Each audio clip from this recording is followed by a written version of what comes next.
क्योंकि जज नहीं बोला करते, उनके फैसले बोला करते हैं। जाहिर है कि एक शख्स कोई हमेशा तो अदालत में नहीं रहेगा। है पाकिस्तानी अवाम कितने ही गैर तालीम याफ्ता हों, इतनी बात तो सब समझते हैं। 8 फरवरी के इलेक्शन जैसे हुए उसके बाद और फिर जो रिज़र्व सीट्स हुआ करती हैं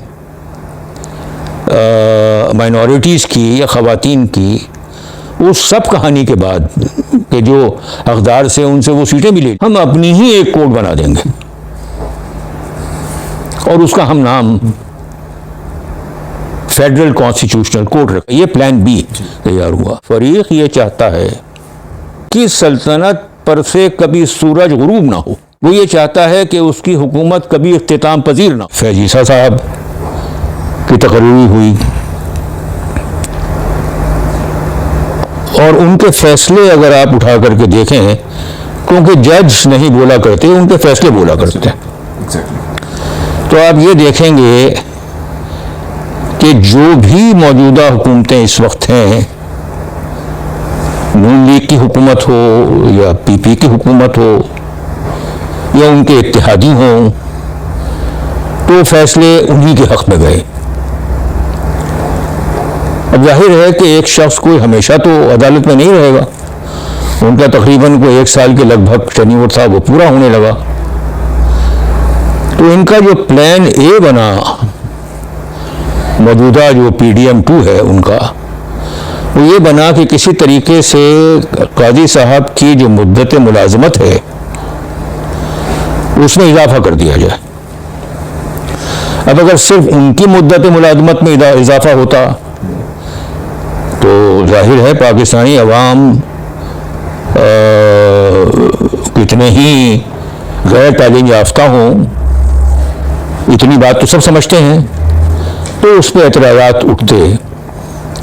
तो लिहाजा ये सोचा गया कि अच्छा, अगर काजी साहब को 3 साल की मुद्दत का इजाफा दिया जा रहा है तो सुप्रीम कोर्ट के सारे जजों को दे दिया जाए। लेकिन जहाँ तक मेरे इल्म में है, दूसरे जजों ने इस तरह की इजाफी मुद्दत लेने से इनकार किया।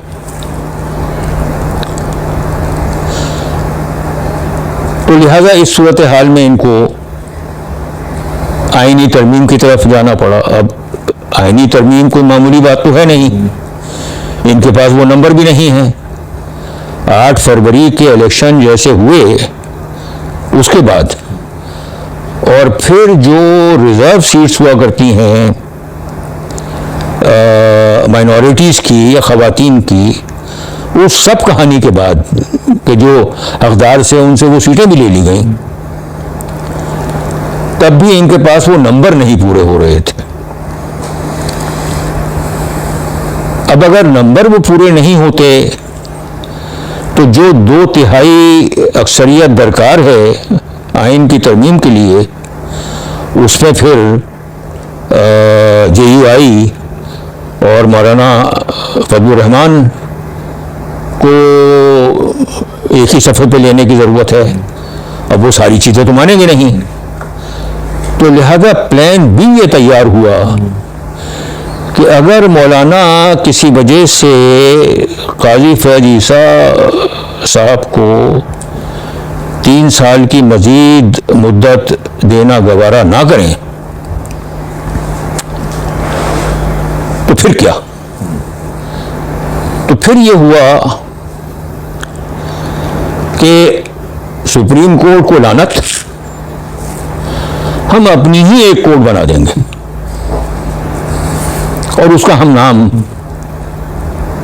फेडरल कॉन्स्टिट्यूशनल कोड रखेंगे और उसमें 9 जज रखेंगे। काजी साहब यहां से फारिग होंगे तो उस कोर्ट में उनको चीफ जस्टिस लगा दिया जाएगा। ये प्लान बी तैयार हुआ। अब जिस वक्त के इन्होंने वो कॉन्स्टिट्यूशनल अमेंडमेंट पेश करने की कोशिश की और जो भी इनके सपोर्टर्स कौमी असम्बली में थे या सेनेट में थे, उन सारों को इकट्ठा कर लिया और इस्लामाबाद में एक जश्न का समा पैदा कर दिया।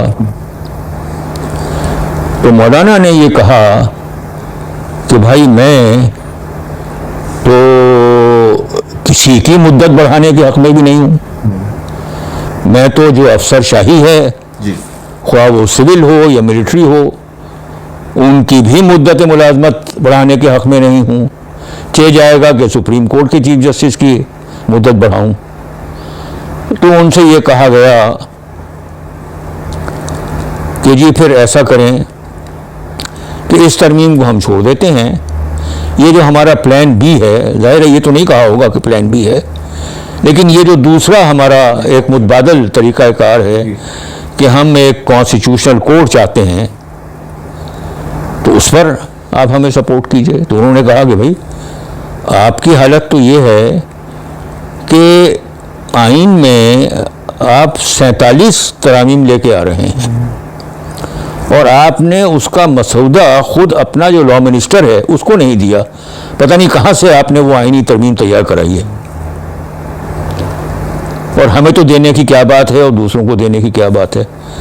तो फिर इन्होंने ये कह कर के कि ये एक वर्किंग पेपर है, वो पीपी वालों को दिया और मौलाना को भी दिया और उनसे कहा कि इसमें अगर आपकी कोई सजेशन हो सकती हैं तो वो करें। अब मसला क्या है? ये एक बहुत बड़ा मसला है। ये वो मसला है कि जिसमें कि एक फरीक ये चाहता है कि उसकी सल्तनत पर से कभी सूरज गुरूब ना हो।